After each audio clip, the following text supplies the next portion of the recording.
Hello everyone, I am Shikha. Welcome back to my YouTube channel. आज हम discuss करने वाले हैं कि हमारा CSIR नेट JRF का एग्जाम प्रोबेबली हो सकता है हमारा जून में।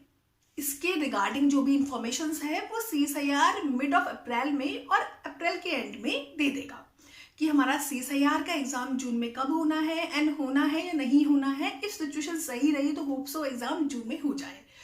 हमारे पास 2 मंथ्स हैं एग्जाम के लिए। अभी अप्रैल है, अप्रैल टू मई टू जून, हमारे पास 2 मंथ्स है एग्जाम के लिए। इस वीडियो में हम बात करने वाले हैं कि 2 मंथ्स में हम कैसे CSIR को प्रिपेयर कर सकते हैं। इफ आपने कुछ प्रिपरेशन करा हुआ है तो आपको क्या करना चाहिए इस 2 मंथ्स में, एंड इफ ये आपका फर्स्ट अटेम्प्ट है एंड आप इसको ट्रायल की तरह देना चाहते हैं, ये आपका फर्स्ट अटेम्प्ट है, आप कंफ्यूजन में है कि आपको फुल सिलेबस प्रिपेयर करना चाहिए और कुछ टॉपिक्स प्रिपेयर करने चाहिए या स्पेसिफिक कुछ यूनिट्स प्रिपेयर करनी चाहिए। क्या स्ट्रेटेजी रहनी चाहिए 2 मंथ्स में एग्जाम को क्वालिफाई करने की। फर्स्ट थिंग तो ये CSIR आपकी ओवरऑल नॉलेज को टेस्ट करता है। CSIR का ये कोई मैटर नहीं है कि आप सेल बायोलॉजी में स्पेशलिस्ट हैं और आपका MSc और BSc ग्रेजुएशन जो है वो बॉटनी में है या जूलॉजी में है, उसको इन बातों से फर्क नहीं पड़ता। CSIR हमारी लाइफ साइंस की ओवरऑल नॉलेज टेस्ट करता है। ऑब्वियसली उसको हर एक फील्ड से क्वेश्चन देने हैं, एक स्पेसिफिक फील्ड से क्वेश्चन नहीं आएगा। वेटेज जो है कुछ यूनिट्स का थोड़ा ज्यादा रहता है, कुछ का थोड़ा कम रहता है, बट ऑलमोस्ट वेटेज सबका सेम रहता है। क्या स्ट्रेटेजी रहनी चाहिए?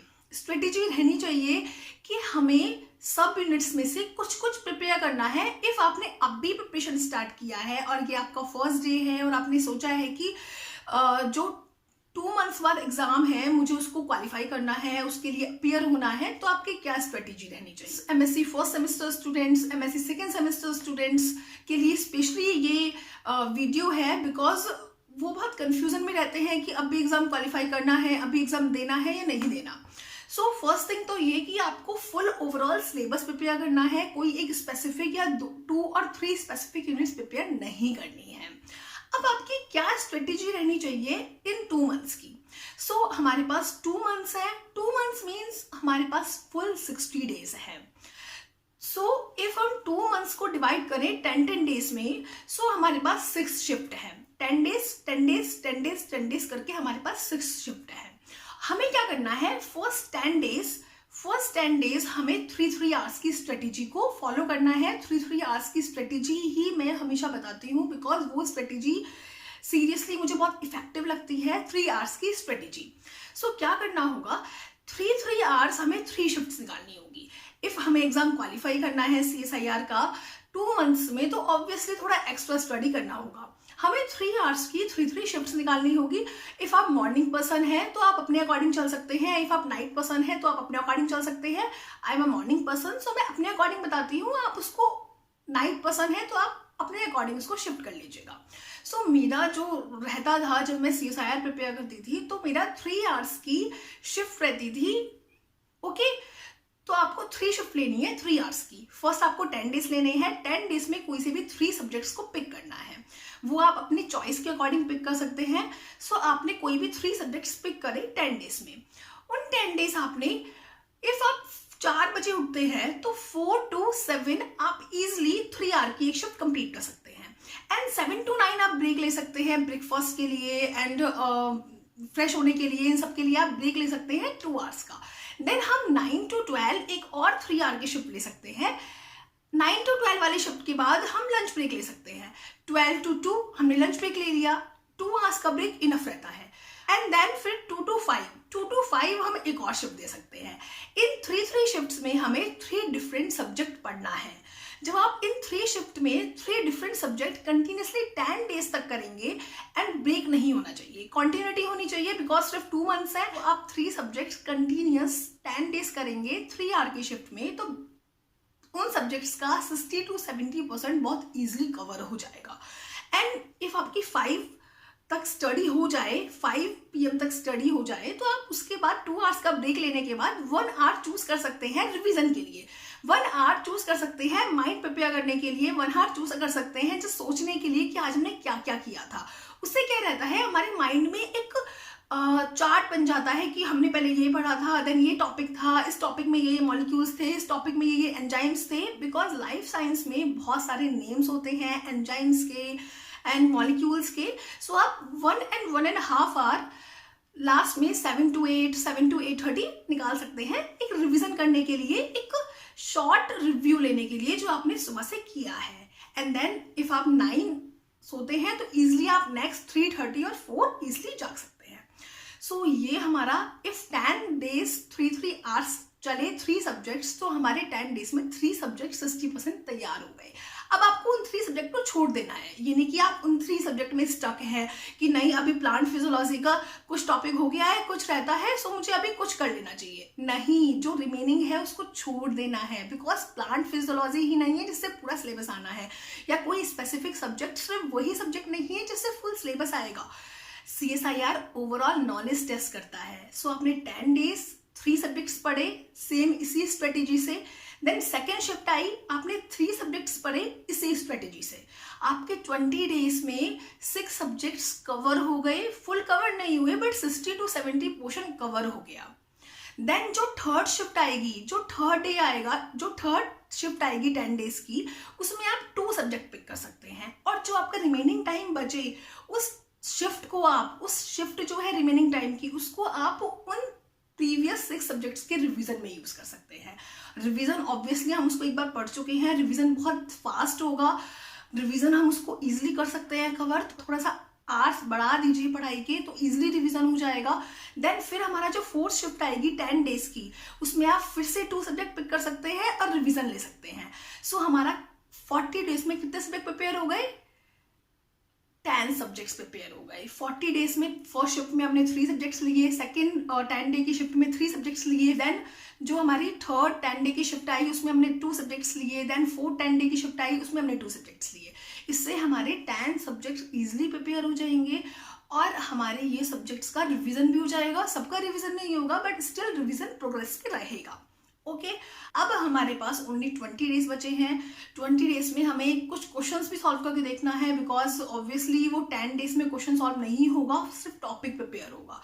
ये उन स्टूडेंट्स के लिए है जिन्हें 2 months में अभी स्टार्ट किया है। इफ आपने पहले स्टार्ट किया है तो ऑब्वियसली आप क्वेश्चन सॉल्विंग पे ज़्यादा फोकस करें, बट इफ आपने भी प्रिपरेशन को स्टार्ट किया है तो ऑब्वियसली पहले आपको टॉपिक प्रिपेयर करने होंगे, देन ही आप क्वेश्चन सॉल्व कर पाएंगे। इफ आप डायरेक्ट क्वेश्चन पे पूछ जाएंगे तो कुछ नहीं होगा, उससे कोई बेनिफिट नहीं होगा। सो आप जो 20 days बचे हैं, अब आपके 10 सब्जेक्ट प्रिपेयर हो चुके हैं, 3 सब्जेक्ट्स रहते हैं, आप उन 3 सब्जेक्ट्स को छोड़ सकते हैं या कोई भी उन 3 सब्जेक्ट्स में से 1 और 2 सब्जेक्ट पिक कर सकते हैं अपने रिवीजन के और क्वेश्चन सॉल्व करने के साथ साथ। फिर आपको इन 20 days क्वेश्चन सॉल्व करने हैं एंड आपको क्वेश्चन बुक्स में से सॉल्व नहीं करने, बिकॉज टाइम कम है। सो आपको प्रीवियस ईयर पेपर को लेना है, प्रीवियस ईयर पेपर के क्वेश्चन सॉल्व करने हैं।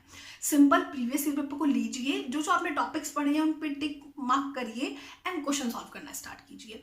इफ आपको कोई न्यू इन्फॉर्मेशन मिलती है उन क्वेश्चन से, बुलेट पॉइंट्स बना के लिख दें। जो भी आपको न्यू इन्फॉर्मेशन मिलती है उससे आपकी वो न्यू इन्फॉर्मेशन आपके नोट्स में भी ऐड हो गई और आपके माइंड में भी याद हो गई वो न्यू इन्फॉर्मेशन। सो इस तरीके से आप प्रिपेयर कर सकते हैं एंड कभी भी एक सब्जेक्ट पे स्टक ना हो कि डेवलपमेंटल बायोलॉजी नहीं हो रही है, 2 to 3 टॉपिक्स हो गए हैं, आगे कंटिन्यू नहीं हो रहा है तो हमें डेव बायो ही पकड़ के रखनी है, गिलबर्ट बिल्कुल पकड़ के रखना है। ऐसा नहीं है। CSIR ओवरऑल नॉलेज टेस्ट करता है। हाँ, कुछ टॉपिक से, कुछ सब्जेक्ट से ज़्यादा क्वेश्चंस आते हैं, कुछ से कम आते हैं, बट ऐसा कुछ कंपलसरी नहीं है कि इस सब्जेक्ट से इतना ही आना है, या इस बार एनिमल ज़्यादा आई है तो नेक्स्ट टाइम प्लांट ज़्यादा नहीं आ सकती, या इस बार प्लांट ज़्यादा आई है तो एनिमल ज़्यादा नहीं आ सकती। ऐसा कुछ नहीं होता CSIR में। कुछ टॉपिक्स हैं जो ऑब्वियसली आप अभी इफ 2 months की प्रिपरेशन कर रहे हैं, 2 months के अकॉर्डिंग प्रिपरेशन कर रहे हैं तो आपको वो टॉपिक्स पिक नहीं करने चाहिए। इफ आपको वो टॉपिक अच्छे लगते हैं तो अलग बात है, बट स्टिल ये सजेस्ट नहीं किया जाएगा कि आप उस 2 months में वो टॉपिक प्रिपेयर करें। जस्ट लाइक इम्यूनो CSIR में बहुत कम पोर्शन लेती है, DPT-GRF में इम्यूनो अच्छा पोर्शन लेती है, बट CSIR में इम्यूनो इतना पोर्शन नहीं लेती। सो आप इम्यूनो स्किप कर सकते हैं।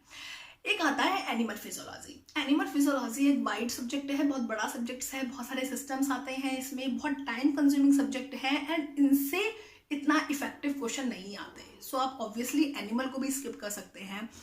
डाइवर्सिटी आप स्किप कर सकते हैं, बहुत क्रैम करना है उसमें, एंड क्वेश्चन भी एकदम से बिल्कुल कॉन्टेक्स्ट से हटके आ जाते हैं। सो बेटर रहेगा कि आप इन सब्जेक्ट्स को स्किप करें इफ़ ये आपके इंटरेस्ट के नहीं है, एंड आपको 2 मंथ्स की स्ट्रेटेजी है, 2 मंथ्स में प्रिपेयर करना है। सो ये बेस्ट रहेगा कि आप कुछ सब्जेक्ट्स को रिमूव कर दें। इन सब्जेक्ट्स को तो रिमूव करना है। अब कौन से सब्जेक्ट्स हैं जो बिल्कुल करने ही करने हैं? फर्स्ट तो आपका इंटरेस्ट, जो भी आपका इंटरेस्ट है उसके अकॉर्डिंग करें। नेक्स्ट हम कुछ सब्जेक्ट्स हैं उनको पिक कर सकते हैं, जैसे कि सेल सिग्नलिंग से अच्छे क्वेश्चंस आते हैं। सो सेल सिग्नलिंग में 6 to 7 सिग्नलिंग पाथवे हैं। मैंने उसके ऊपर एक वीडियो प्लेलिस्ट भी तैयार किया है 7 to 8 पाथवेज के रिगार्डिंग। सो आप उन पाथवेज को प्रिपेयर कर सकते हैं। उन पाथवे को प्रिपेयर करने में अराउंड 1 वीक लगेगा, और उस 1 वीक में आप पाथवे को प्रिपेयर करेंगे शिफ्ट के अकॉर्डिंग जो बताया अभी, तो बहुत ईजिली आप उसके क्वेश्चंस को अटेम्प्ट कर सकते हैं। सेकेंड आता है हमारा बायोकेमिस्ट्री से कुछ टॉपिक्स हैं जिनसे क्वेश्चन एवरी टाइम रिपीट होते हैं। Ramachandra plots, enzyme inhibitions, Krebs cycle, glycolysis, इन सबसे क्वेश्चन एवरी टाइम रिपीट होते हैं। इनके इनहिबिशन, कैसे कैसे इनहिबिट्स हो सकते हैं, ये कौन कौन से इनहिबिटर यूज होते हैं, तो ऑब्वियसली इन टॉपिक को आप बहुत इजीली पढ़ सकते हैं, और ये मार्क्स गेनिंग टॉपिक है। जेनेटिक्स को आप बिल्कुल स्किप ना करें, जेनेटिक्स को फुल करके जाएं। जेनेटिक्स मार्क्स स्कोरिंग सब्जेक्ट है, जेनेटिक्स में बहुत अच्छा स्कोर कर सकते हैं। एंड आता है प्लांट फिजियोलॉजी स्टूडेंट्स को बहुत कम पसंद होता है, बट स्टिल प्लांट फिजियोलॉजी में बहुत अच्छा स्कोर कर सकते हैं। प्लांट फिजियोलॉजी में कुछ इंपॉर्टेंट टॉपिक है जिनसे क्वेश्चन आता है, photoperiodism, vernalisation, hormone, embryogenesis, plant development, इनसे एवरी टाइम क्वेश्चन आता है। सो इन टॉपिक्स को प्रिपेयर करके भी आप प्लांट फिजियोलॉजी का 60 to 70% क्वेश्चन प्रिपेयर कर सकते हैं। अब आपको जो सब्जेक्ट्स पिक करने हैं उन सब्जेक्ट्स का सब कुछ प्रिपेयर मत कीजिए, उन सब्जेक्ट्स का इंपॉर्टेंट प्रिपेयर कीजिए, बिकॉज उन सब्जेक्ट करने के लिए आपके पास ओनली 30 आवर्स हैं। 30 आवर्स कैसे? आप एक दिन में 3 आवर्स देने वाले हैं उन सब्जेक्ट्स को, एंड आपके पास 10 डेज है, तो आपके पास 30 आवर्स हैं। 35 to 40 आवर्स लगा लीजिए, इफ आप रिविजन भी देते हैं बाद में, तो आपके पास बहुत कम टाइम है प्रिपेयर करने के लिए। सो अच्छा रहेगा कि आप सिर्फ इंपॉर्टेंट टॉपिक्स जिनसे क्वेश्चन रिपीट होता है CSIR में, वो सब करें। इसके रिगार्डिंग मैंने ऑलरेडी एक प्लेलिस्ट तैयार किया है जिसमें इंपॉर्टेंट टॉपिक्स बताए हैं हर एक यूनिट के। इफ़ आप और कुछ नहीं भी कर सकते तो उन इंपॉर्टेंट टॉपिक्स को तो करके जाएं। उसमें यूनिट वाइज फर्स्ट बायोकेमिस्ट्री के, देन सेल बायोलॉजी के, देन मॉलिक्यूलर बायोलॉजी के, देन सेल सिग्नलिंग के, देन डेवलपमेंटल बायोलॉजी के, हर एक का इम्पॉर्टेंट पार्ट डिस्कस किया है, हर एक के इम्पॉर्टेंट टॉपिक डिस्कस किए हैं। उससे आपको बहुत आइडिया मिल सकता है कि हमें इन सब्जेक्ट्स की इन शिफ्ट्स में क्या क्या पिक करना चाहिए और कैसे कैसे पिक करना चाहिए, तो वहाँ से आपको काफ़ी हेल्प मिल सकती है। एंड एक बात और कि एग्ज़ाम में ये सोच के ना बैठें कि ओके बैठ जाते हैं एग्ज़ाम में, देख लेंगे जो होगा। CSIR एग्ज़ाम टफ नहीं आता इतना, बट स्टिल वो आपकी बहुत बेसिक नॉलेज को टेस्ट करता है। सो इफ़ आप 2 मंथ्स में भी प्रिपेयर करके जाएंगे तो ईजिली एग्ज़ाम क्वालिफाई हो जाएगा।